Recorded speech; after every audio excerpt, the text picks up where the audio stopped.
Next, I'll be going over the other critters and their spawners, but first I forgot to mention the efficiency of the mushroom killing and regenerating. Other than using the pools, which makes it pretty efficient, um, the the killing of a mushroom is as simple as just removing it from the field and returning it to the pool. And then to heal a mushroom, um, we just set the color back to what it originally was. Um, well, this is actually kind of an effect I use to mimic the arcader. Um, but yeah, then we set the health, set it back to the original sprite color it was, and set the poison status to false. Um, so pretty simple, pretty quick. All right, so next I'll be talking about the critters. I'll start with the scorpion. Unfortunately, I wasn't able to go back and make it use a smarter movement set. It still just collides with mushrooms to turn them to poison. Ran out of time to get that more efficient. But it just starts on one side of the screen, randomly chosen, and it goes to the other side, and the sprite is set to scale, so it matches the direction it's going, and the speed as well. So it looks how it's supposed to. Um, and I'll be talking about the freeze, but I'll come back to that.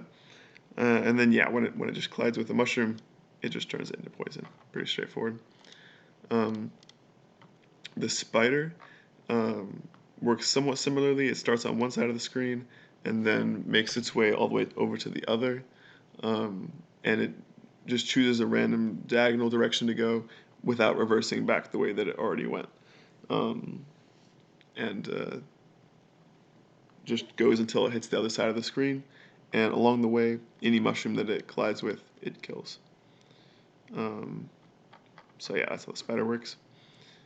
The flea is a little weirder because it isn't spawned just by random. It's only by the um, wave manager when there are, or sorry, by the game manager when there are too few mushrooms, um, and it just spawns at the top of the screen, goes all the way down. If it gets hit on the way, it increases its speed and loses health, and then on the second hit, it dies.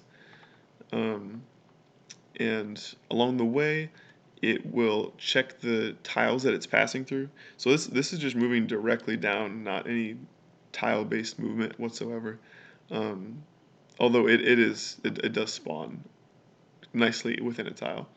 And then on the way, it uh, checks. Do we just go through another tile and then kind of rolls the dice?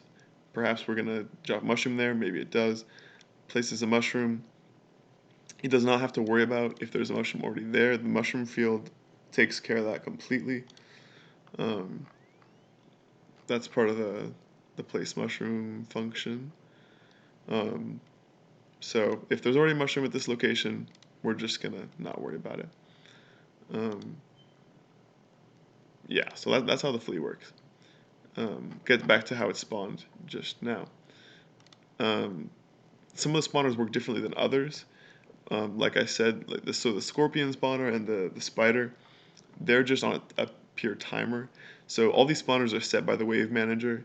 Uh, every time it's time for a new wave, we call set values on these spawners. So it just reads the next wave and chooses, you know, is it on for this wave? What's the speed?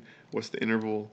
Um, for the scorpion, we then just use the factory to create a scorpion with the designations that we just decided. Um,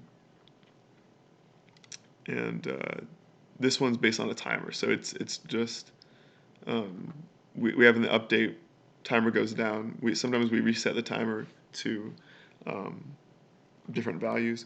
I didn't have time to go back and switch this. Obviously, this if statement's a little extraneous, but I was focusing on other things, so didn't have time to go back to it, unfortunately. So that's how the scorpion and the spider work. The flea spawner um, it's set to be on or off, but there's no timer involved because it's solely based on the mushroom threshold. Um, So we can change the threshold, change the chance of dropping a mushroom, but other than that, spawn fleet is actually called um, by the wave manager. Once we tell the mushroom count, we decide maybe it's time to spawn fleet. Um, so yeah, that's how this spawner works. So different than the scorpion and the spider, and then the spider or the centipede is similar because we're going to be spawning a centipede every single wave. Um, we don't really check the conditions.